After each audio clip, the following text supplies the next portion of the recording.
sua Bíblia, se coloque em pé, em nome de Jesus. Só os cadeirantes. Também, se tivesse alguém, não ia ficar sentado, ia levantar pela fé. Se coloque em pé em nome de Jesus. Abra sua Bíblia comigo, no livro de Salmos, Salmo de número 113. Louvado seja o nome do Senhor. Salmo de número 113. Glória a Deus e aleluia.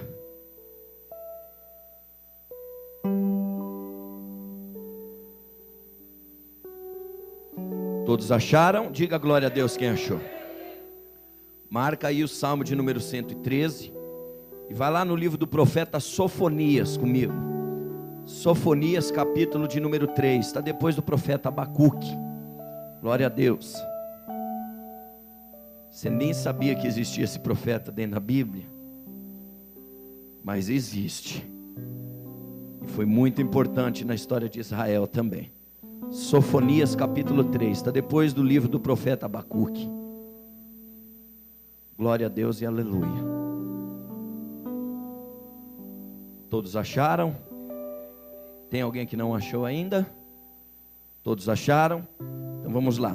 Louvado seja o nome do Senhor Deus Todo-Poderoso. Sofonias capítulo de número 3, versículo de número 17. Diz assim: o Senhor teu Deus, o poderoso, está no meio de ti. Ele salvará, ele se deleitará em ti com alegria. Calar-se-á por seu amor e regozijar-se-á em ti com júbilo. Repita comigo aí: o Senhor teu Deus. Vamos lá, bem firme. O Senhor teu Deus, o poderoso, está no meio de ti. Ele salvará, ele se deleitará em ti com alegria. Calar-se-á por seu amor. Repita bem firme isso: calar-se-á por seu amor. Mais uma vez: calar-se-á por seu amor. Regozijar-se-á em ti com júbilo. Olhe para a pessoa que está do seu lado e fala assim: o Senhor se calou e vai se calar por amor a você.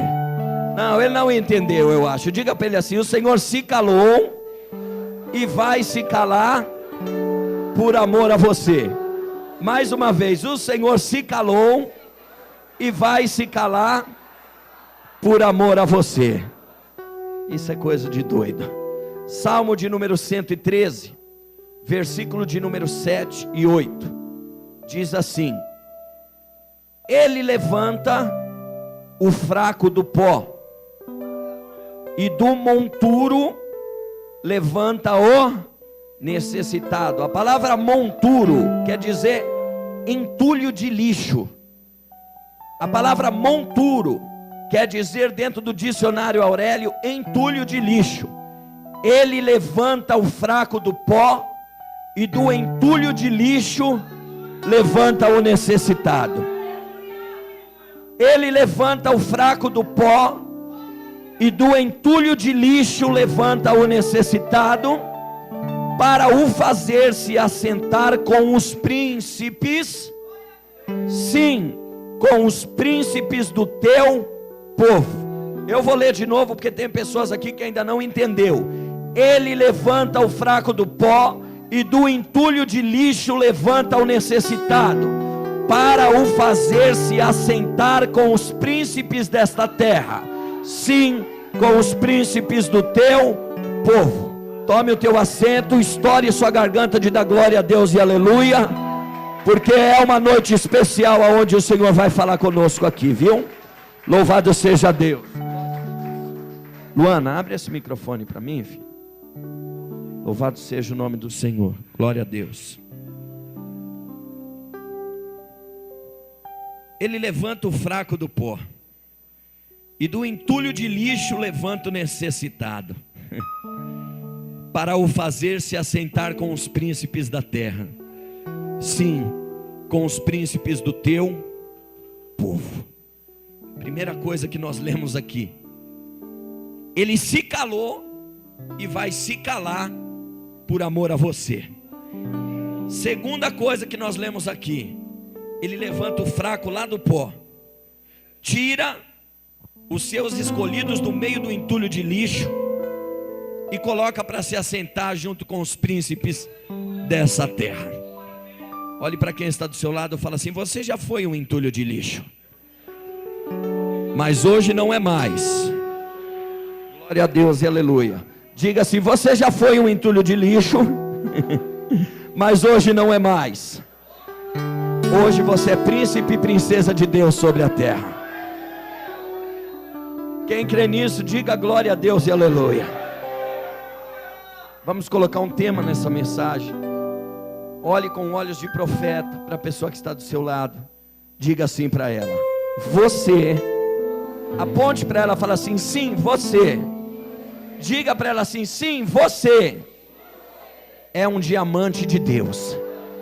Agora que você aprendeu, aponte para ela, olhe dentro dos olhos dela e diga assim: você é um diamante de Deus. Com toda a sua força, agora aponte dentro dos olhos dela, entre os dois olhos, e diga: você é um diamante de Deus. Aplauda Jesus por isso e dê glória a Deus e aleluia. Oh glória!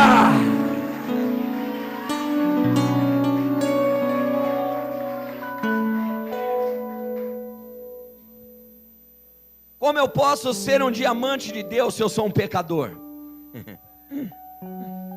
Como eu posso ser um diamante de Deus se eu não consigo me posicionar e fazer as coisas de Deus?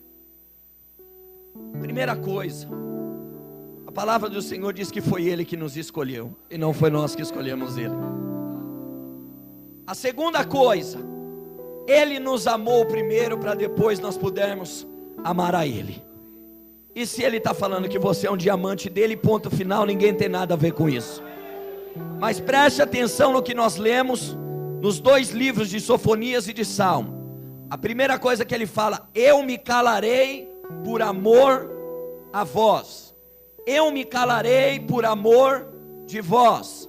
Eu, o Senhor, me calarei por amor de vós.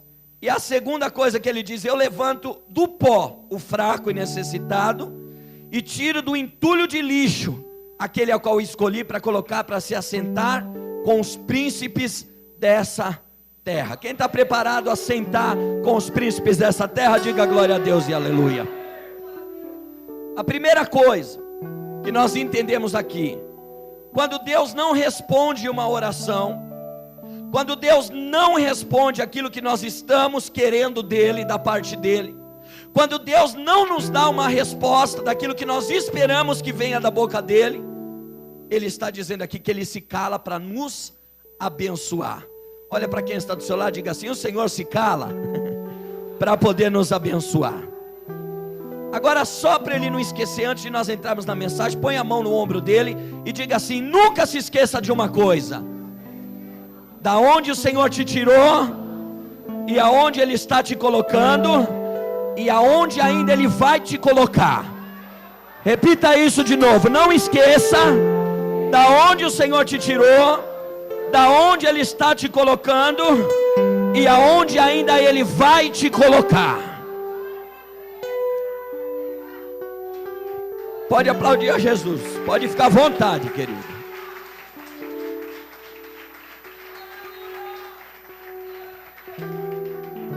E para que isso aconteça, para que nós possamos nos tornar um diamante valoroso, se nós formos ver a história de um diamante, ele é uma pedra bruta, que se eu e você encontrar hoje no caminho de casa, pela calçada, sem antes ele ser lapidado, moldado, forjado e quebrado, nós chutamos ele longe como se fosse um pedaço de entulho, aonde não vale nada. Assim foi que Deus fez comigo e com você. Nos pegou como uma pedra bruta, que ninguém dava nada, que todos olhavam e muitas vezes criticavam, e aos poucos Ele foi moldando, Ele foi lapidando e Ele foi forjando, para mostrar que quando Ele escolhe alguém, quando Ele pega alguém com suas mãos para cuidar e fazer um diamante precioso diante dos olhos dEle, Ele faz com perfeição. E sabendo disso, com fundamento dentro da Bíblia Sagrada, a Bíblia diz que aquele que começou a boa obra, Ele é fiel para cumprir. Então jamais Deus vai pegar um diamante bruto igual eu e você, e pelo meio do caminho largar e abandonar. Muitas vezes eu e você podemos abandoná-lo no meio do caminho, largá-lo no meio do caminho, mas a própria palavra do Senhor diz que nós podemos nos esquecer dele, mas Ele não esquece de nós jamais, nem por um minuto e por nada nesse mundo. Só que os argumentos que Deus usa, o modo que Deus usa para trabalhar, para poder moldar um diamante diante dos seus olhos, esse diamante sou eu e você, que somos conhecidos no livro de Zacarias como a menina dos olhos de Deus, que somos conhecidos no livro de Salmos como os ungidos de Deus, que somos conhecidos no livro de Pedro como carvalho de justiça, sacerdócio santo e povo eleito e exclusivo de Deus. Ele usa modos de trabalhar que dói, que machuca, que muitas vezes nós queremos jogar tudo para o alto e desanimar daquele que começou a boa obra, mas esse não é o caminho, porque a própria palavra de Deus vai dizer que Ele é o caminho, a verdade e a vida, e que ninguém vai ao Pai senão por Ele. Eu quero ouvir um glória a Deus dos diamantes de Deus aqui, posso ouvir? E a primeira coisa que Deus sempre usou com os hebreus, com o povo de Israel, quando Deus queria moldar o seu diamante, era levantar os seus maiores inimigos diretamente para poder afrontar a Israel e moldar o diamante de Deus, que era os hebreus, que foram criados pela própria mão de Deus. Quantas vezes nós ouvimos dentro da Bíblia Sagrada Faraó afrontando, Faraó pisando e Faraó sendo usado para poder moldar os diamantes de Deus? Quantas vezes dentro da Bíblia Sagrada nós podemos ouvir os reis sírios, os reis babilônicos, humilhando e levando cativo os diamantes de Deus para poder moldá-los? E muitas vezes Deus usa desse artifício de levantar pessoas, entre aspas, que parecem ser os nossos inimigos, para poder nos moldar de uma maneira ou de outra. Mas a maneira de Deus trabalhar não é a maneira que eu e você achamos que devemos trabalhar. Eu sempre olho para as coisas de Deus e vejo que Ele trabalha de trás para frente e nunca de frente para trás. Então muitas vezes quando nós olhamos para as pessoas que nós achamos, entre aspas, que é os nossos inimigos, que estão nos caluniando, que estão nos derrubando, que estão nos afrontando, que estão colocando nós para baixo, pelo contrário, eles são os nossos maiores amigos sem nós entendermos. O porquê? Porque quando esses nossos inimigos, entre aspas, começam a nos perseguir, começam a nos caluniar, nós começamos a abrir os olhos para enxergar algumas coisas erradas que ainda tem em nós. Nós começamos a enxergar coisas que nós não conseguimos enxergar, porque os amigos que andam do nosso lado, aqueles que amam as nossas vidas de verdade, muitas vezes eles vão nos poupar de mostrar alguma coisa que nós estamos fazendo de errado. Para eles sempre vai estar tudo bem, para eles sempre nós vamos ser aquela pessoa praticamente quase perfeita, mas para os caluniadores e para os inimigos não, porque eles queriam estar no seu lugar e não podem estar. Então eles vão arrumar algum jeito de tentar te afrontar e te caluniar, e nesse momento dói dentro da alma, mas nesse momento é as próprias mãos do Senhor moldando esse diamante bruto para que se torne uma pedra preciosa. Perceba bem, aquilo que acontecia com você no começo do seu ministério, que tanto te afligia, que tanto te entristecia, que tanto fazia você chorar, hoje você olha para trás, não passa de um pedaço de doce que você comeu. Como eu posso olhar para aquela época e ver o tanto que eu chorei há 7 anos atrás, há 6 anos atrás, e hoje olhar para aquilo que aconteceu com o ministério particular que Deus me deu, e olhar e dizer, por que que eu sofri com aquilo? Por que que eu chorei tanto por aquela situação? E hoje eu passo por algumas situações semelhantes e já não dói mais, eu já não consigo chorar mais por essas situações. Sabe por quê? Porque aquele pedaço da pedra bruta foi moldado, aquele pedaço da pedra bruta foi arrancado para que aquele diamante possa possa se tornar uma pedra preciosa. É por isso que Jesus, lá no Evangelho de João, capítulo 13, versículo de número 7, quando Pedro pergunta para ele assim: Senhor, mas o porquê de tantas lutas? O porquê que nós teremos que passar por tudo isso? Agora Jesus olha para Pedro e diz assim: Pedro, o que eu faço hoje, você não entende agora, você vai compreender só amanhã, porque quando você olhar, você vai dizer: foi necessário eu passar por aquilo, foi necessário eu ser lapidado, foi necessário eu apanhar, foi necessário eu chorar para me tornar um crente forte, para me tornar um cristão verdadeiro e enraizado, aonde o vento vai bater e não vai mais me derrubar. Aquilo que tentava me derrubar hoje nem me aflige mais. Sabe por quê, queridos? Porque a mão do Senhor me mostrou que quando Ele prova de verdade para saber aonde está o meu coração e o seu coração. Quem já passou por esse tipo de coisa, levanta a mão, diga glória a Deus e aleluia, agradeça a Jesus e aplauda Ele bem forte para Ele te ouvir.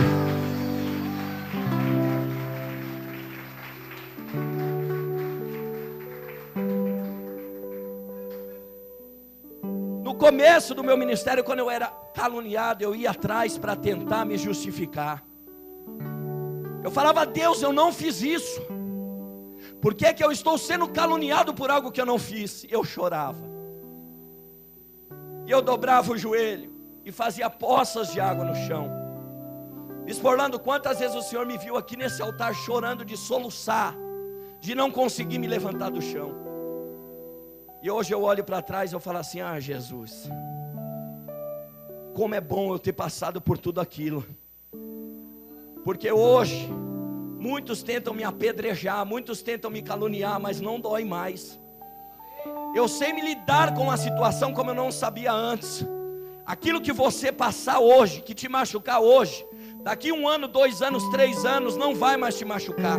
Sabe por quê? É necessário você passar por isso, para Deus poder te moldar, para Deus poder te lapidar. Chacoalhe a pessoa que está do seu lado e fala assim: quando você está nos caminhos do Senhor e na posição com o Senhor, nada é em vão. Pode doer no momento, mas amanhã é alegria, porque o apóstolo Paulo diz lá no livro de Romanos: as perseguições e as humilhações momentâneas não se comparam com a glória a ser revelada pelo Todo-Poderoso Deus sobre a minha vida e sobre a sua vida.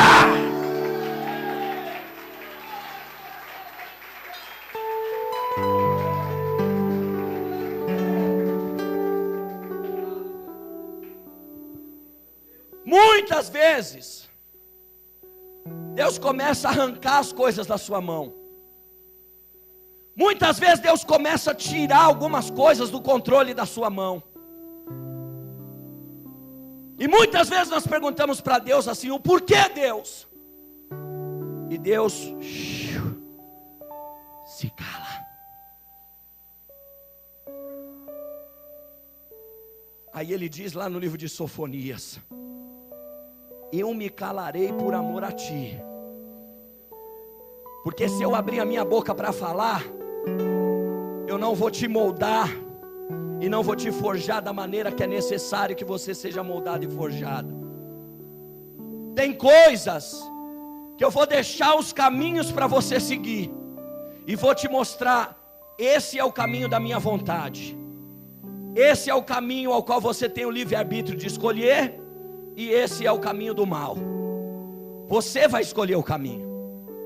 O primeiro que eu citei aqui, o caminho de Deus, esse é duro, esse é apertado, esse machuca. É por isso que Jesus mesmo disse: nesse mundo eu sofri aflições, mas eu venci, e aquele que estiver comigo também vencerá. O apóstolo Paulo, sabendo disso, ele fala: aqueles que estão em Cristo Jesus são mais do que vitoriosos, mais do que vencedores. Olha para o vencedor que está do seu lado e fala: está entendendo, o diamante de Deus? Olha para o diamante que está do seu lado e diga assim: o seu brilho ofusca os olhos dos invejosos. Diga assim: o seu brilho ofusca os olhos daqueles que querem ter o que você tem. Querem ter o que você tem, mas não querem pagar o preço que você paga. Querem ser o que você é, mas não não estão preparados para tomar as pauladas que você toma. Então diga glória a Deus e aleluia, porque o Ebenezer do Senhor até aqui nos ajudou, o Todo-Poderoso.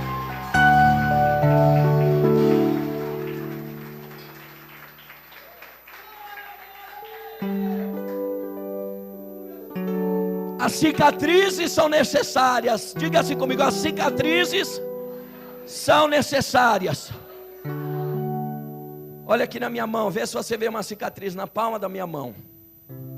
Aqui, ó. Foram 7 pontos que eu tomei. Sabe quantos anos eu tinha? 7. Sabe quantos anos eu tenho agora? 19. 37. Passaram-se 30 anos. Todos os dias que eu olho para minha mão, eu vejo essa cicatriz. Eu lembro meu tio na fazenda dele lá em Goiás, falando assim: não mexe nesse canivete, porque esse canivete é de capa boi e ele é afiado. Ele virou as costas, eu peguei o canivete e fui abrir do lado do corte. Rasgou minha mão. Isso era 10 horas da manhã. Que hora que eu falei? Eu cheguei nele chorando, falei: tio, cortei a mão. Ele falou: pois é, no canivete que eu falei que não era para você mexer. Eu falei: foi. Eu falei: e agora? Ele falou: agora você vai enrolar um pano na mão, vai lavar, vai pedir para o caseiro passar álcool e vai esperar eu acabar tudo que eu tenho para fazer. 6 horas da tarde eu vou te levar no hospital. E assim foi feito. Doeu, não doeu? Doeu mais ainda o que ele falou para mim, sim ou não? Pergunta se depois daquilo eu peguei um canivete na mão de novo. Olha para quem está do seu lado, eu falei: assim que Deus trabalha.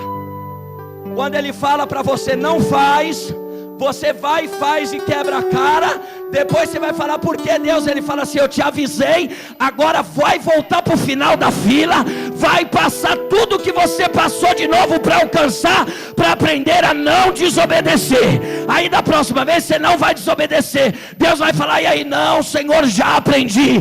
Então você está preparado para prosperar nessa terra, para crescer nessa terra e obedecer a minha voz.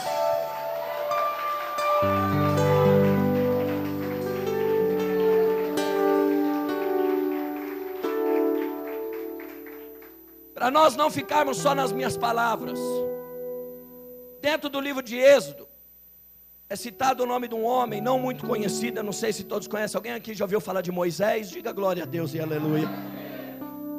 Moisés foi incumbido por Deus para tirar o povo do cativeiro egípcio e levar para Nova Canaã, para a terra prometida por Deus. Uma promessa que tinha sido feita há quase 1000 anos antes de Moisés nascer. Foi feita uma promessa ao patriarca Abraão, ao qual Deus disse para ele assim: todas as nações da terra. Deus disse algumas ou disse todas? Todas as nações da terra sairão da sua descendência. A sua descendência será maior do que a quantidade de estrelas dos céus e maior do que a quantidade de areias do oceano, se há que você pode contar. Mas Abraão, vai chegar um tempo onde eles vão me desobedecer, onde eles vão me entristecer. E eles entrarão num cativeiro que durará 400 anos. Quantos anos eu falei? 400 anos eles ficarão num cativeiro. E só depois disso eles herdarão aquilo que eu estou prometendo a você. Como a palavra de Deus é sim, sim, não, não.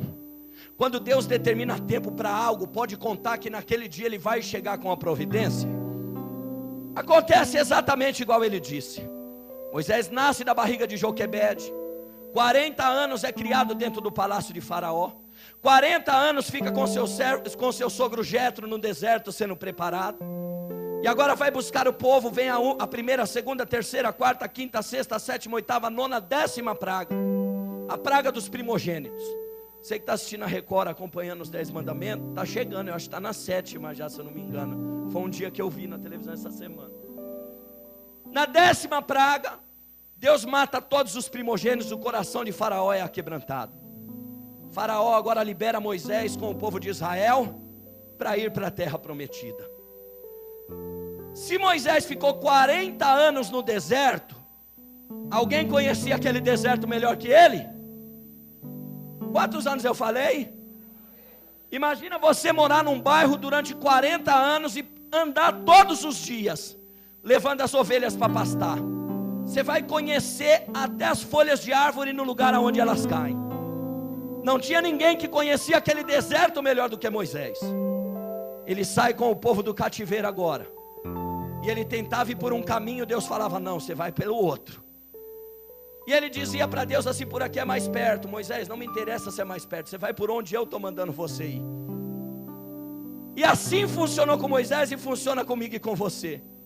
Olha para esse crente, para esse diamante que está do seu lado, diga assim, quantas vezes você tenta fazer o caminho mais curto? Mas diga para ele assim, não é do seu jeito, é do jeito de Deus. Grite na orelha dele dizendo assim, quantas vezes você tenta dar o seu jeitinho e pegar os seus atalhos?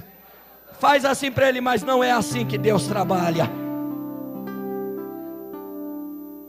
Eu sempre dei pancada no povo de Israel sem ter conhecido nenhum deles. Eu sempre preguei e vou continuar pregando porque é o certo, mas Deus me revelou algo inverso agora. Que o povo era para andar 40 dias no deserto e acabou andando 40 anos. De 40 dias foi parar 40 anos. E hoje à tarde eu orando, meditando na palavra, eu falei, Deus, 40 dias para 40 anos. Deus falou assim, Moisés queria pegar o caminho que ele achava que era o certo. Mas os caminhos curtos, preste atenção no que eu estou dizendo, não dá experiência para ninguém. Porque o povo conheceu coisas no deserto que nos 40 dias eles não iam conhecer. Eu falei, como que Deus? Perceba uma coisa, o maná só veio depois de 3 meses que eles estavam andando no deserto. Então se eles tivessem chegado em Canaã com 40 dias, Deus não ia derramar o maná dos céus. A água que saiu da rocha, a única vez que a criatura humana foi criada, foi depois de quase 30 anos que eles estavam andando no deserto, e é lembrado até hoje. As codornizes que desceu do céu, a arca da aliança e o tabernáculo foi criado depois de anos. Aí eu falei, Deus, se eles tivessem andado os 40 dias, nada disso acontecia. Deus falou, eu deixei 40 anos pela experiência. Diga para o meu povo que tem coisas que eles podem achar que está demorando, mas eu estou amadurecendo, eu estou fazendo eles conhecerem caminhos ao qual ainda eles não conheciam. Eu estou levando ele aos meus caminhos, aonde eles vão amadurecer e vão ser lapidados, para que quando eu entregar, eles saibam lidar com a situação e entrar na terra prometida, dando glória a Deus e aleluia. Aplauda Jesus por isso.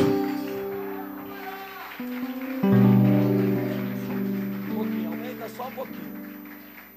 Aumenta só um pouquinho. Olhe para o diamante que está do seu lado e diga assim, não está demorando. É que o caminho mais curto não vai te trazer experiência. O caminho mais longo é o que vai te trazer experiência, para você saber lidar com a situação no dia de amanhã. Olha aqui para mim. Um ancião de 80 anos de idade, quantos anos eu falei?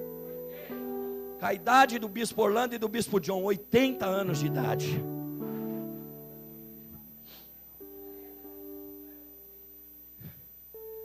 A vida inteira ele foi criado dentro da igreja. Ele foi com sua mãe e com seu pai para a igreja com 10 anos de idade. 70 anos dentro da igreja ouvindo a palavra de Deus. E ele morava numa fazenda, no meio do nada. E ele estava viúvo. Ele não teve o prazer de ter filhos. E todos os dias ele orava questionando a Deus assim, Senhor, eu não consigo entender as suas coisas. Eu não consegui ter um filho para poder dar andamento na minha família. Minha esposa morreu. Meus pais que me ensinaram o caminho foram levados. Eu sou filho único, estou sozinho. Eu queria que o Senhor tirasse algumas dúvidas que estão no meu coração. O Senhor diz em Deuteronômio capítulo 29, versículo 29, o que? As coisas ocultas pertencem a Deus, e as reveladas pertencem a nós e aos nossos filhos e à nossa descendência. Deus falou para ele: deita na tua cama que eu vou te revelar através de sonho. Ele pegou e dormiu. E agora, através de um sonho, ele escutou alguém batendo na porta da casa dele. Era um outro ancião. E ele foi até a porta, esse ancião falou para ele: venha que eu vou te ensinar os caminhos de Deus como são. Ele saiu todo feliz, tinha que atravessar uma floresta. Eles chegaram numa primeira casa, onde esse ancião levou até ele. Ele bateu na porta, e veio um homem feliz atendê-los. E esse ancião perguntou assim: você está feliz por quê? Ele disse assim: porque o meu inimigo, um homem que me odiou a vida inteira, ele veio aqui hoje, 7 horas da manhã, e me deu aquela taça de ouro que está ali naquela estante, e me trouxe dentro daquela taça de ouro um vinho, para mim poder comemorar à noite o dia do meu aniversário, que é hoje. Esse ancião olhou para ele e disse assim: nós já estamos cansados, peregrinamos muito pelo meio dessa floresta. Será que nós podemos dormir aqui hoje, para nós podermos continuar a nossa peregrinação amanhã de manhã? Ele diz assim: claro, tem um quarto vazio, eu vou levar você até o aposento. Eles dormiram. Às 6 horas da manhã eles acordaram, aquele homem ainda estava dormindo. Esse ancião foi até a estante, pegou aquela taça de ouro, colocou embaixo do seu braço e foi embora. O ancião, que tinha dúvida das coisas de Deus, olhou para ele e falou: ei, você está louco? Você está roubando ele? Eu pedi para Deus tirar as minhas dúvidas e me mostrar aquilo que é dele, não um ladrão. Ele disse assim: ó, preste atenção aqui em mim. É desta maneira que são as coisas de Deus. Deus é ladrão. Ele abaixou a cabeça. Quando ele foi falar alguma coisa, o homem fez assim, ó. É assim que Deus trabalha. Eles andaram mais um dia. Eles chegaram na casa, numa segunda cabana, 10 horas da noite, cansado, com os pés inchados. Bateram na porta, um homem abriu e convidou-os para entrar. Eles lá dentro, esse homem preparou uma janta, eles jantaram. E tudo que esse homem falava era só de avareza. Um homem egoísta, um homem ruim, que falou mal de toda aquela região. E os dois ouvindo. Na hora que serviram a comida, eles terminaram de comer. Esse homem pegou aquela taça de ouro com vinho, colocou em cima da mesa e falou: isso é um presente para o Senhor ter nos hospedado aqui. Viraram as costas e foram embora. O ancião, duvidando, disse assim: eu não estou entendendo nada. Você é louco? Você roubou de um para dar para outro? Deus não faz isso. Deus, quando quer abençoar, Ele abençoa um e outro. Ele falou assim: se cala. É desse jeito que são as coisas de Deus. Olha para a pessoa que está do seu lado e fala: isso é loucura, não é? Eles andam mais um dia inteiro e chegam numa terceira casa. Eles batem na porta. Um homem sorridente vem e recepciona eles com um abraço caloroso, sem conhecê-los. Eles passam o dia com aqueles homens, e aquele homem alegre faz eles riem um dia inteiro, conta só coisas boas. Esse ancião vai até a geladeira, abre a geladeira, só tem uma garrafa d'água pela metade, não tem um ovo na geladeira. Ele vai até o armário, ele abre, não tem nada, o armário está podre de cupins. Quando ele olha para cima, aquela cabana está toda deteriorada, o teto da cabana está caindo. Eles conversam durante a noite e vão dormir. Agora pela manhã, ele vai até a cama, acorda um ancião que duvida, que tinha dúvida das coisas de Deus, e fala: vamos embora que nós temos uma longa caminhada. Quando eles saem, ele arranca uma caixa de fósforo do bolso e taca fogo na cabana do homem. O ancião fala: você está endemoniado, você está louco? O cara não tem nada na geladeira, não tem nada no armário, não tem roupa para vestir direito. A única coisa que ele tem é essa cabana e você tacou fogo. Sai para lá, seu demônio. Ele falou assim: se cala. É desse jeito que Deus trabalha. Olha para a pessoa que está do seu lado e fala: você já tinha dado um pau nesse cara aí faz tempo, para com isso.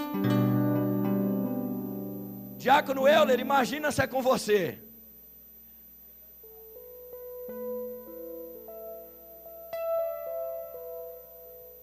Eles foram para uma quarta e última casa.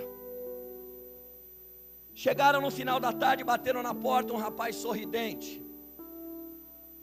veio até eles e atendeu muito bem. Quando eles entraram dentro dessa casa, ele começou a olhar, tinha imagens de santo para tudo que é lado. Ele olhou para cima da porta, tinha um patuá de espada de São Jorge com palha e espiga de milho. Os ex-macumbeiros sabem do que eu estou falando. Mas era um homem bom, mas era idólatra, era feiticeiro, e morava só ele e um filho. Pela manhã eles acordaram, e esse homem falou assim: olha, eu tenho alguns afazeres para fazer, eu não tenho como levar vocês até o final da floresta, para vocês atravessarem a ponte ao qual vocês precisam, mas o meu filho vai com vocês e leva vocês até lá, pode ser? O ancião falou assim: pode sim. Eles saíram, se despediram, e quando eles chegaram no final da floresta, eles encontraram uma ponte onde eles atravessariam e chegariam na cidade. Olha para quem está do seu lado e fala assim: não fique espantado com o que você vai ouvir. Chegaram no pé da ponte, o menino disse assim: agora vocês seguem sozinhos, já vim até onde tinha que vir. O ancião fala assim: não, atravesse conosco. Quando eles chegam no meio da ponte, o ancião pega aquele menino pela nuca, pelo cangote, e levanta ele e joga dentro do rio naquela correnteza. Aquele menino bate a cabeça na pedra e a correnteza arrasta ele embora.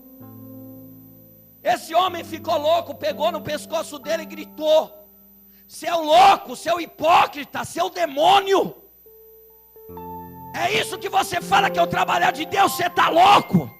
Se for isso, trabalhar de Deus, eu estou fora. Não sigo mais o Deus que eu servi a vida inteira. Eu estou fora. Quando ele fala isso, aquele ancião agora, ele tira uma capa e se transforma num anjo, de mais de 3 metros de altura. Aquele homem cai de joelho e não entende o que está acontecendo. O anjo olha para ele e fala: é assim que Deus trabalha. Deus não é louco. Olha aqui, rapaz. A primeira casa que nós entramos, aquele homem estava feliz da vida, porque o seu maior inimigo lhe deu uma taça de ouro com o melhor vinho para ele comemorar o seu aniversário. Ele iria acender a luz de velas à noite, ia preparar uma comida, ia pegar aquela taça de ouro e ia beber, e aquela taça de ouro estava cheia de veneno dentro, ele iria morrer. A segunda casa que nós fomos, aonde eu entreguei a taça de ouro, aquele era um homem egoísta, avarento, e a palavra do Senhor diz o quê? Que os egoístas e os avarentos não herdarão o reino do céu, pelo próprio veneno morrerá. Ele ficou assustado. A terceira casa ao qual nós entramos, que nós encontramos aquele crente de joelho, que não tinha o que comer e não tinha o que beber. Eu taquei fogo na cabana dele, e você murmurou e quis me bater. Sabe por que eu taquei fogo na cabana dele? Porque ele ia cavar nas cinzas. Embaixo da casa dele teria uma pedra de ônix de 1,5 kg, ao qual ele iria reconstruir a vida e viver bem para o resto da sua vida.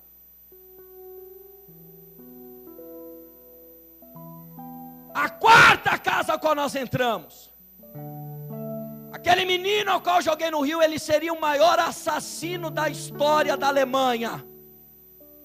Ele iria matar mais de 100.000 pessoas através da sua maldade.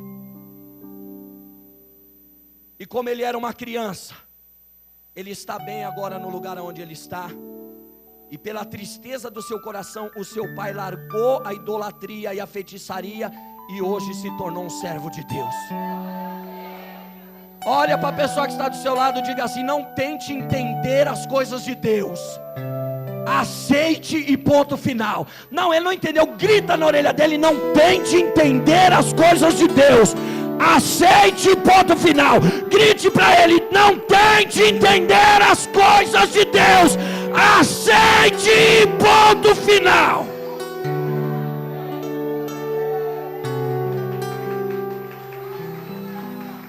Aleluia!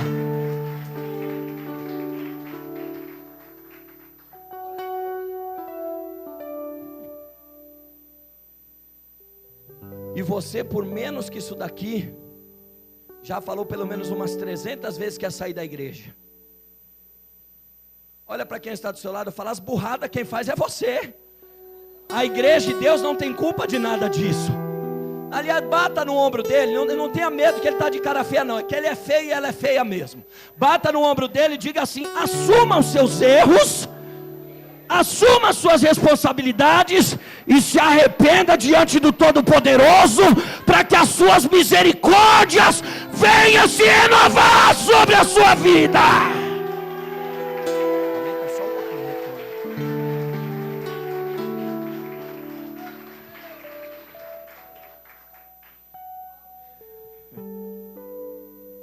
Olha para ele, diga assim: quer ser um diamante de Deus? Esteja preparado, porque o preço é muito alto. Primeira coisa, Moisés quis ir para o caminho mais curto e Deus levou ele pelo caminho mais comprido, mais longo. Isso o deu experiência para saber lidar com o inimigo que ele encontrou no meio do caminho.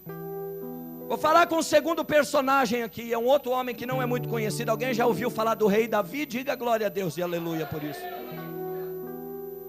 Para ele se tornar o rei mais poderoso e mais amado que Israel teve, Deus teve que pegar aquela pedra bruta e teve que lapidar ela de um jeito onde só Deus conhecia o jeito de lapidar.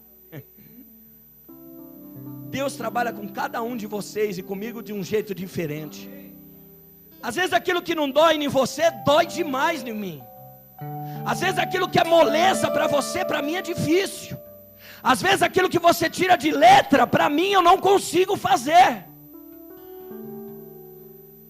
Porque Deus conhece o seu íntimo, o seu profundo e o seu coração em lugares que nem você mesmo conhece. Repita assim comigo: Deus conhece lugares no meu coração que nem eu mesmo conheço. Perceba bem, Davi com 14 anos de idade se tornou pastor das ovelhas do seu pai. A Bíblia vai dizer que quando vinha um leão para pegar a ovelha, ele ia atrás do leão, rasgava o leão no meio e arrancava a ovelha da boca dele. Quando vinha uma ursa e pegava uma ovelha, ele corria atrás dessa ursa e rasgava essa ursa pelo meio e arrancava a ovelha da boca dela. Perceba bem que não foi uma vez. A Bíblia diz quando vinha um leão. Não foi que veio um leão, quando vinha, então foi diversas vezes. Quando vinha uma ursa, foi diversas vezes. E ele defendeu o patrimônio ao qual seu pai tinha colocado na sua mão. Olha para quem está do seu lado e fala: como você tem defendido o ministério que Jesus te deu?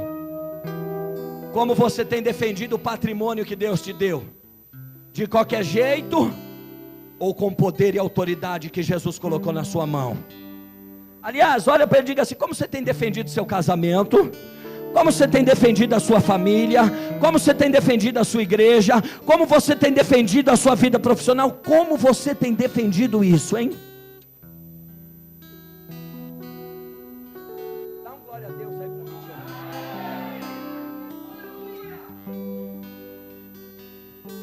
Quando Davi era pastor de ovelhas, a luta dele era contra leão e contra urso. Quando ele se tornou rei de Israel, a luta dele era contra nações. Olha para quem está do seu lado e diga assim: quanto mais você querer, mais vai ser requerido. Quanto mais você crescer, mais você vai apanhar. Quanto mais você subir, mais você vai ser apedrejado. Quem quer subir, quem quer crescer, diga glória a Deus e aleluia para mim ouvir.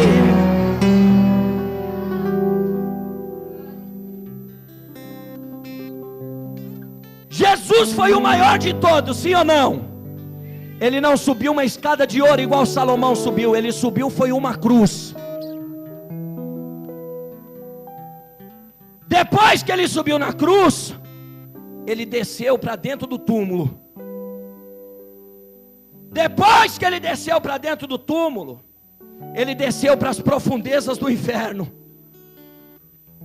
Depois que ele fez o que ele tinha que fazer, de tomar a chave do pecado das mãos de Satanás, aí sim ele subiu às alturas aonde ele se encontra hoje. Olha para quem está do seu lado e fala: quer subir para as alturas? Aprenda a descer. Quer subir para as alturas? Aprenda a descer. O segredo é descer para depois subir. O segredo é descer para depois subir.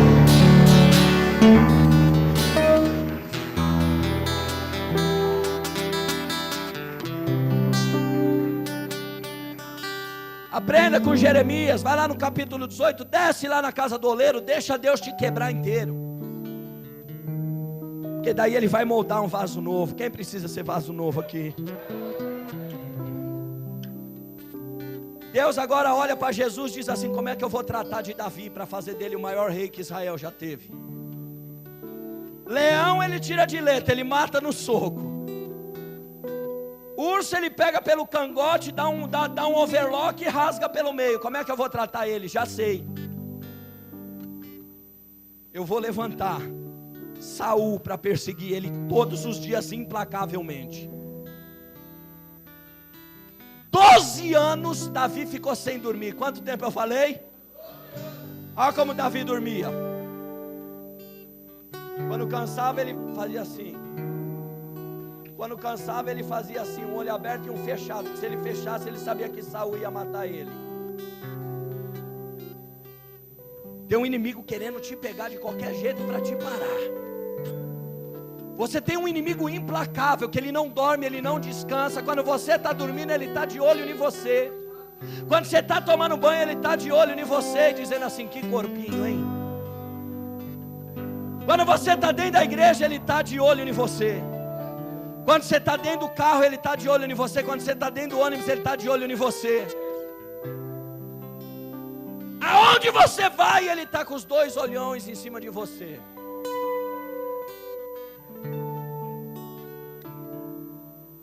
E muitas vezes você tem dormido, não é na sua casa não, é dormindo espiritualmente. O que é dormir espiritualmente, apóstolo? Colocar desculpas para não estar na igreja. Colocar desculpas para não orar. Colocar empecilho para não ler a Bíblia. Olhar para o irmão dentro da igreja e falar: não suporto essa pessoa. Olhar para o seu líder e falar assim: não sou obrigado a fazer o que ele quer que eu faça. Cutuca quem está do seu lado e fala: se você faz uma dessas coisas, você está dormindo espiritualmente. E Satanás não oferece coisa boa não, viu? Ele oferece coisa maravilhosa. Ele tentou pegar Jesus na fraqueza. Ei, você tem poder, pega essa pedra aí e transforma em pão. Você está 40 dias sem comer, rapaz. Quem já fez jejum integral aí de ficar 1 ou 2 dias inteiros sem comer e sem beber água? 3 dias. Eu fiz de 7 dias, quase que eu embarquei. Eu ia na geladeira, eu abria, começava a tremer. Aí vinham os irmãos usados: quer chocolate, apóstolo? Não, não. Quer uma coquinha gelada? Aí não.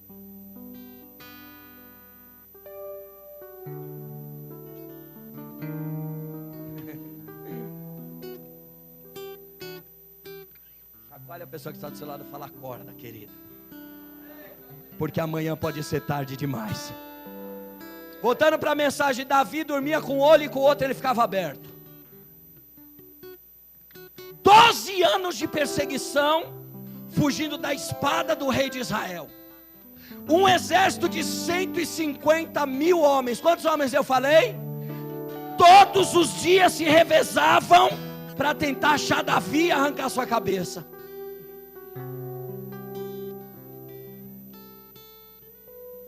quando estava muito perto de Saul pegar Davi, a Bíblia diz que Saul estava desse lado de uma montanha com seu exército, e Davi do lado de lá, indo na mesma direção que Saul, sem saber. E acabar a montanha, eles iam se encontrar. Seria uma coisa absurda, 150 mil contra um, não dá. Não dá? Nos tempos do rei Asa, um anjo matou, foi 250 mil em uma noite. Quando você está com Deus, você é maior do que qualquer exército que existe. Vai dizer o historiador Flávio José que faltava 200 metros para eles se encontrarem. Deus foi lá, levantou o inimigo e mandou entrar em Israel e saquear tudo. Veio um atalaia correndo e disse assim: Rei Saul, volte para Israel, porque o inimigo entrou lá, está saqueando tudo. Saul teve que pegar o exército e voltar. E Davi do lado de lá, sem saber de nada que estava acontecendo. Quando você tem vida com Deus, Deus te guarda, Deus te protege, Deus te dá livramento. 1000 cairão ao seu lado, 10.000 à tua direita, mas ninguém te toca. Aleluia!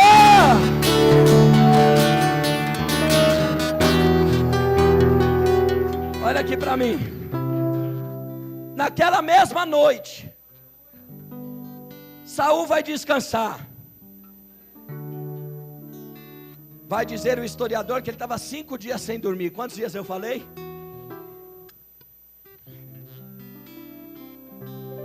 Deus pega Davi e fala assim: Davi, vou pôr seu inimigo na sua mão, você faz o que você achar que deve fazer. Deus botou um sono profundo em 150 mil homens, que parecia uma orquestra roncônica na madrugada. Eles, fora os...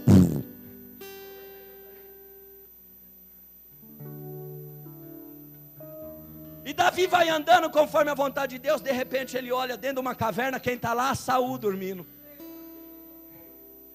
Deus fala: está na sua mão, faça o que você achar melhor.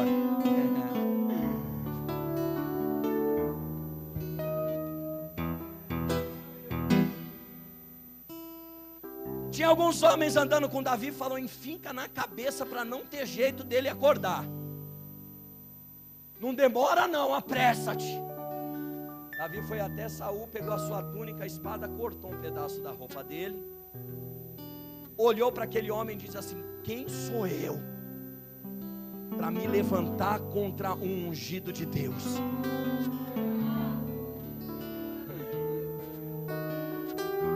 Passa a mão no ombro de quem está do seu lado e fala: você tem se levantado contra os ungidos de Deus? Cuidado, hein, que Deus pode te colocar na mão dele.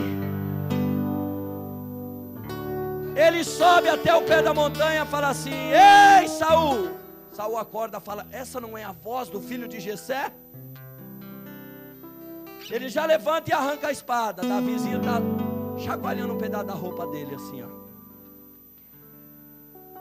Quando ele olha para a roupa, ele vê faltando um pedaço, e olha para a mão de Davi, ele fala assim: o Senhor me colocou na mão dele. Mas sabe por que isso? Porque eu não vi um dia dentro da Bíblia, no livro de Reis, no livro de Samuel, no livro de Crônicas, Davi falando assim: vou jogar tudo para cima. Pelo contrário, ele escreve num salmo assim: eu vou me levantar do pó e me restabelecerei nas forças do meu Senhor.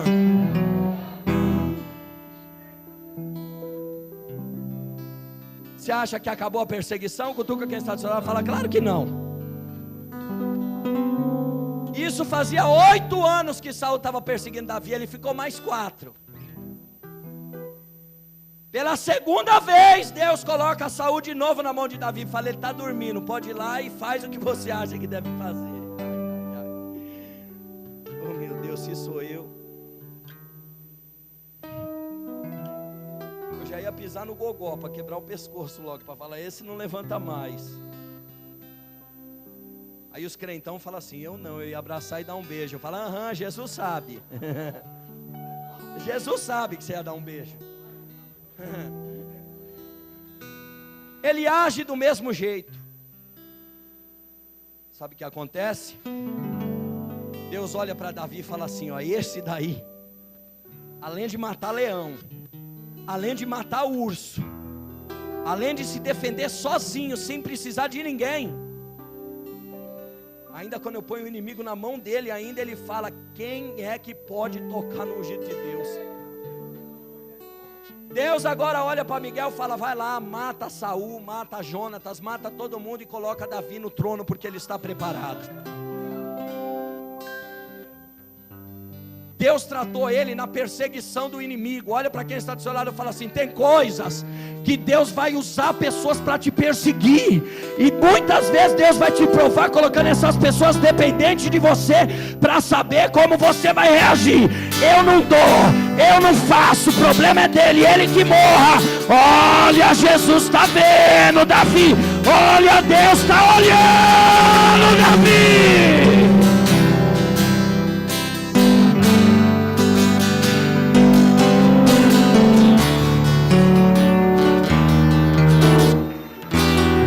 Aleluia!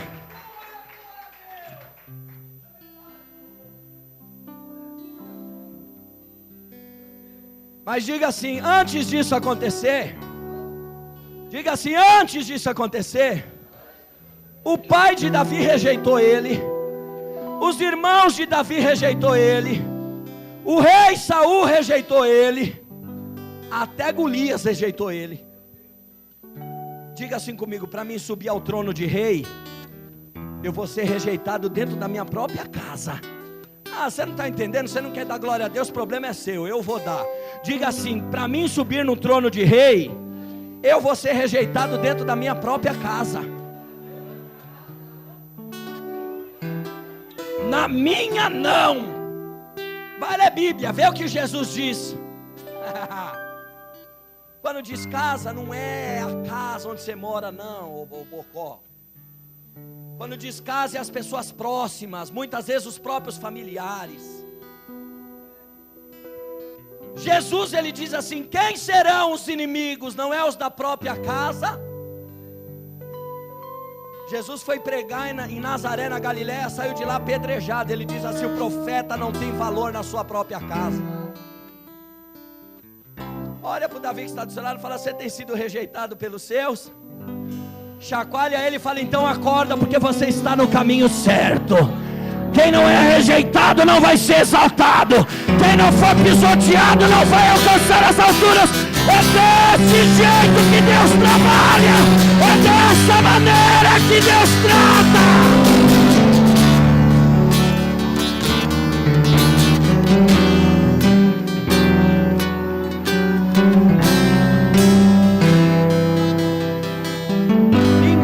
Valorizou Davi, ninguém. Mas tinha alguém que era especialista. Samuel queria escolher os 6 irmãos de Davi. Deus diz assim, não é nenhum desses aí não, Samuel. Até você que é sacerdote, profeta e juiz está se enganando. Não, só conhece quem é especialista. O rei de Israel está lá no meio das malhadas, lá nas ovelhinhas. Olha aqui para mim. É só o especialista que conhece o leão que está amarrado aí dentro de você, viu? Sabe quem é o especialista? Pergunta para mim, quem? O menininho chega até o seu professor e diz assim, professor, eu não sei mais o que fazer. Não era o bispo Marcel nem a bispa Lília, é outro professor. O professor pergunta para ele, o que foi, filho? Ele fala, meus amiguinhos falam que eu sou tudo burro. Eles falam que eu não presto para nada, que eu não vou ser nada, que eu sou um intelijegue, e eu estou com vontade de desistir de tudo. O senhor pode me ajudar? O professor fala, eu estou com um pouco de pressa, eu tenho algumas coisas para fazer. Mas daí quando ele olha, Jesus olha para o professor e fala assim, ó, ajuda, porque eu conheço o interior. O professor fala, eu posso te ajudar se você me ajudar. Olhe para a pessoa que está do seu lado e fala assim, Deus pode te ajudar se você ajudar ele também. Chacoalha ele e fala, está entendendo o que Jesus está falando? Deus não tem compromisso com quem não tem compromisso com ele. O professor tinha um anel de ouro no dedo, ele tirou e deu na mão do menininho. e falou assim: leve até os mercadores e venda esse anel, mas eu preciso de pelo menos uma moeda de ouro. Quantas moedas ele falou?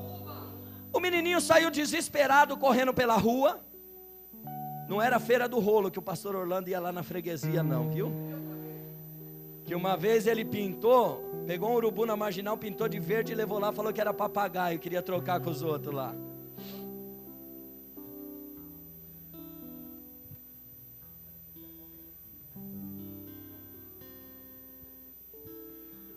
O menininho chegou até o lugar dos mercadores e começou a oferecer. Os mercadores olharam, ninguém deu valor. Ofereceram até uma moeda de prata para ele, uma xícara, um bule.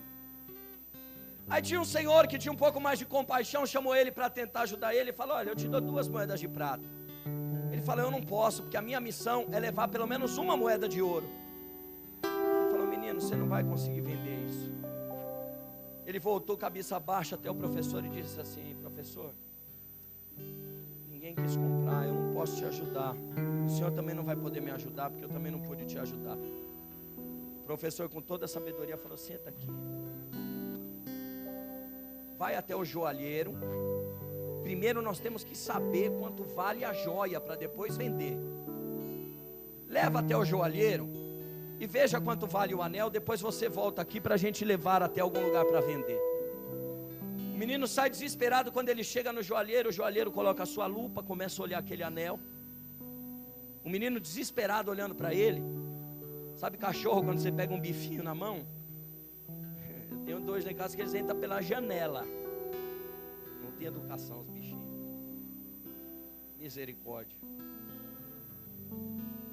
O joalheiro olha e fala assim: olha, menino, o que eu posso pagar nesse anel hoje, porque seu professor tem pressa, são 60 moedas de ouro. 60 moedas de ouro é o que eu posso pagar hoje, porque é o que eu tenho aqui, ele tem pressa. Agora, se ele não tivesse pressa, eu conseguiria pagar até 100 daqui um mês. Ele arranca aquele anel da mão do joalheiro, volta correndo até o professor e fala para o professor a história. Aí o professor fala para ele assim: ó, é só quem é especialista que conhece o valor da joia.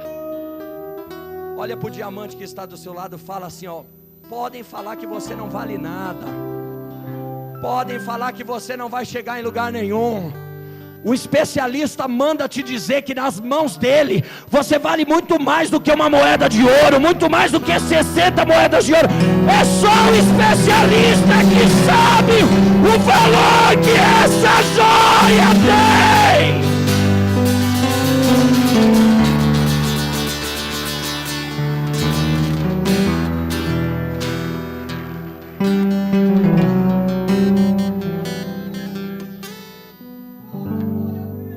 Deus trata cada um de uma maneira diferente. Às vezes Deus, para te posicionar na obra dele, Ele vai tocar no seu casamento. Sabe por quê? Porque Ele sabe que é lá que vai doer. Às vezes Deus, para te posicionar na obra dele, Ele vai tocar nos seus filhos, porque Ele sabe que é lá que vai doer. Ele vai tocar na sua vida financeira, na sua vida profissional. Ele vai tirar coisas que você está pegado, para você poder vir para perto dele. E você vai buscar, vai pedir resposta, vai chorar. E ele vai responder o que está aqui em Sofonias capítulo 3 versículo 7. Eu vou me calar por amor a você. Olha para quem está do seu lado e diga assim: quando Deus está em silêncio, é porque Ele está trabalhando em seu favor. Diga para quem está do seu lado: não diga que está demorando. E diga assim: Deus está caprichando. Pode aplaudir a Jesus aí, querido.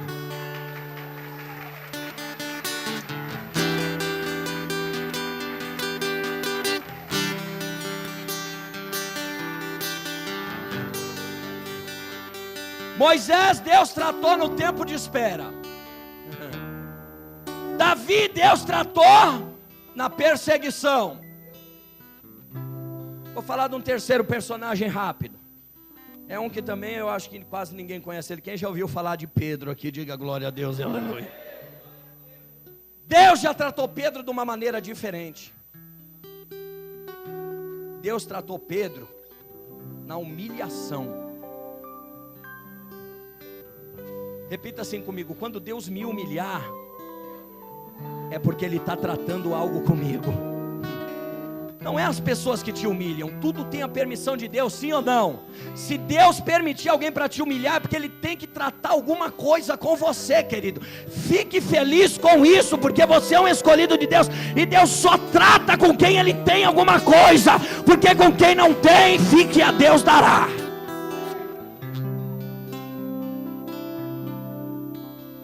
Com João foi só carinho. Ó Jesus aqui.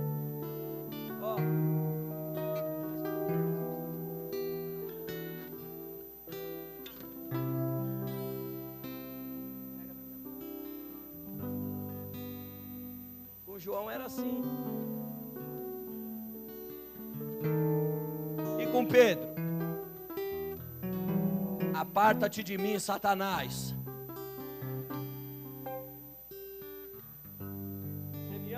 Amo. Você me ama, amo. Você me ama, tu que sabes. Então quando você se converter, você apacenta minhas ovelhas.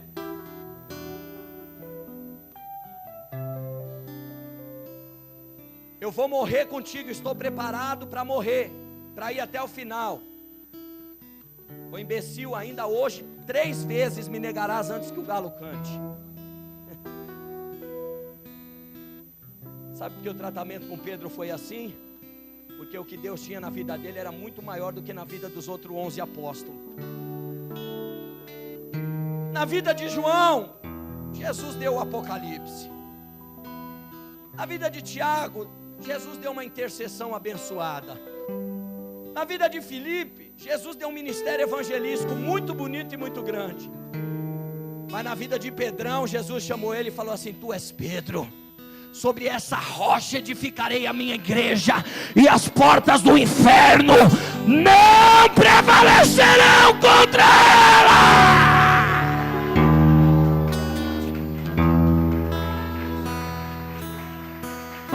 Pedrão, com quem Deus tem coisa grande, o tratamento é diferente. Dói mais, machuca mais, mas a vitória também é maior.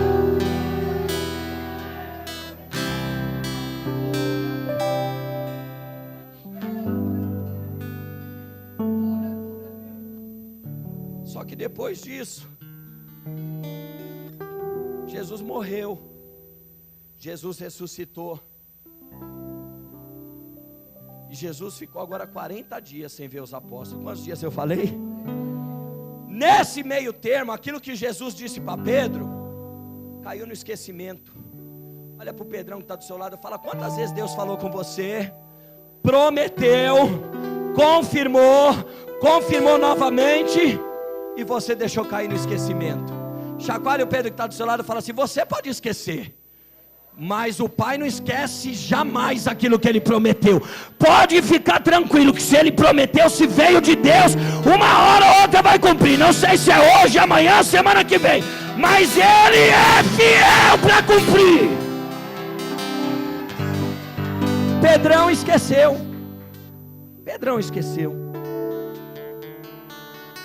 Sabe o que aconteceu? Depois de 20 dias, lá no Evangelho de João, Pedro diz assim: vou pescar. Mas Jesus te consagrou como apóstolo, rapaz. Jesus disse para você que você não seria mais pescador, que você seria pescador de almas, e Ele iria te guardar, te abençoar, te honrar e te suprir. Mas Jesus não está mais aqui, eu vou pescar. Cutuca o Pedro que está do seu lado e fala: Deus não falou que ia suprir, Deus não falou que ia honrar. Chacoalha ele que está do seu lado e fala: e por que a dúvida então? Olha Deus puxando minha orelha aqui. Se tem alguém que tomou uma pancada aqui agora, esse alguém foi eu. Eu vou pescar. Os outros apóstolos, de vez apoiar ele e falar: não, lembra da promessa? Sabe o que eles falaram? Então nós vamos também. Ei, Pedrão, Vocês que andam com Pedro, tem vezes que Pedro precisa de uma palavra de incentivo. Tem vezes que Pedro vai dizer assim: eu quero desistir, eu quero parar. E você vai falar: de jeito nenhum, você é minha referência, você é meu espelho, você não para de jeito nenhum. Nem se eu tiver que pegar pelos cabelos, te chacoalhar, você não vai voltar atrás, você não vai parar.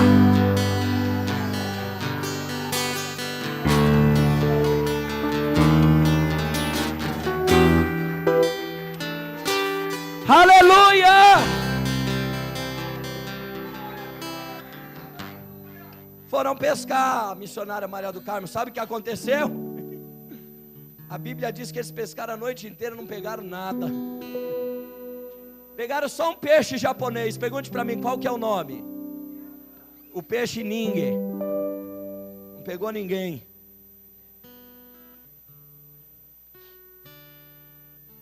Aí eles foram tristes para a praia. Quando chegaram lá, tinha um homem fazendo churrasco, sozinho.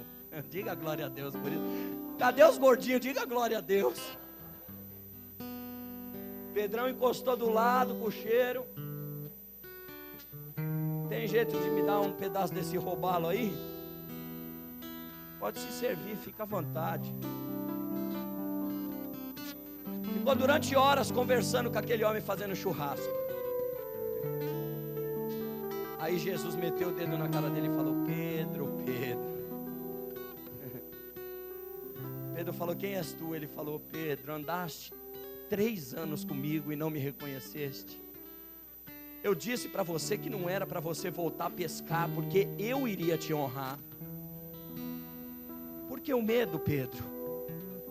A Bíblia diz que Pedro caiu de joelhos e chorou amargamente.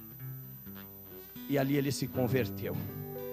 Olha para o Pedrão que está do seu lado e diga assim: fique tranquilo, que enquanto você estiver fazendo a obra de Deus, na vontade de Deus, honrando as coisas de Deus, não vai faltar nada dentro da tua casa.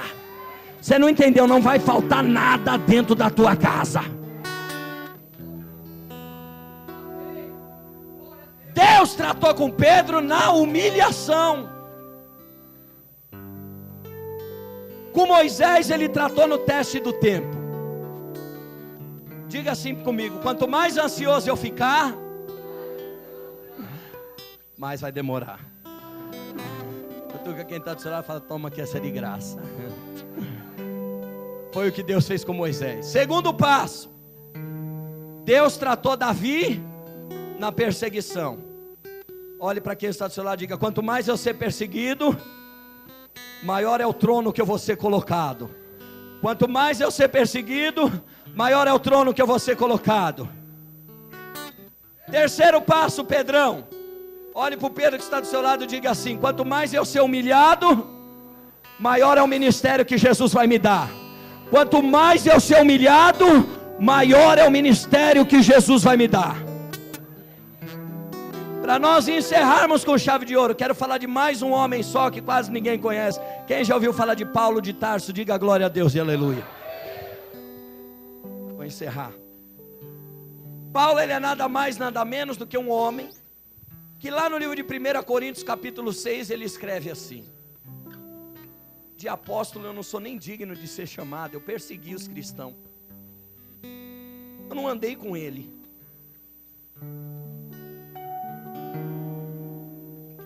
mas em obra eu sou maior do que todos eles juntos. Você entendeu o que eu disse? Ele falou, disse: de apóstolo eu não sou nem digno de ser chamado, agora em obra eu sou maior do que os 11 juntos. É o mesmo homem que escreve: nas minhas fraquezas ele aperfeiçoou o poder dele. É o mesmo homem que escreve: quem intentará acusações contra os eleitos de Deus? Só que Paulo foi tratado de uma maneira diferente. Ele foi tratado nas provações. Quem está passando provação, tem um berro de glória a Deus e aleluia. Paulo ia pregar, apanhava. Paulo ia falar de Jesus, ficava preso. Paulo ia pregar o evangelho, era espancado, que chegou a ficar 6 meses em coma no hospital de Jerusalém. Quanto tempo eu falei? De apanhar, de tomar soco e paulada. Pergunte para mim se ele desistiu. Fale se ele desistiu. Negativo. Lá em Romanos capítulo 8, versículo 37, 38 e 39, abre os ouvidos ao que ele diz: mas em todas essas coisas somos mais do que vencedores por aquele que nos amou, porque estou certo de que nem a morte, nem a vida, nem os anjos, nem os principados, nem as potestades, nem o presente, nem o porvir, nem as alturas, nem as profundidades, nenhuma outra criatura poderá nos afastar do amor de Deus que está em Cristo Jesus.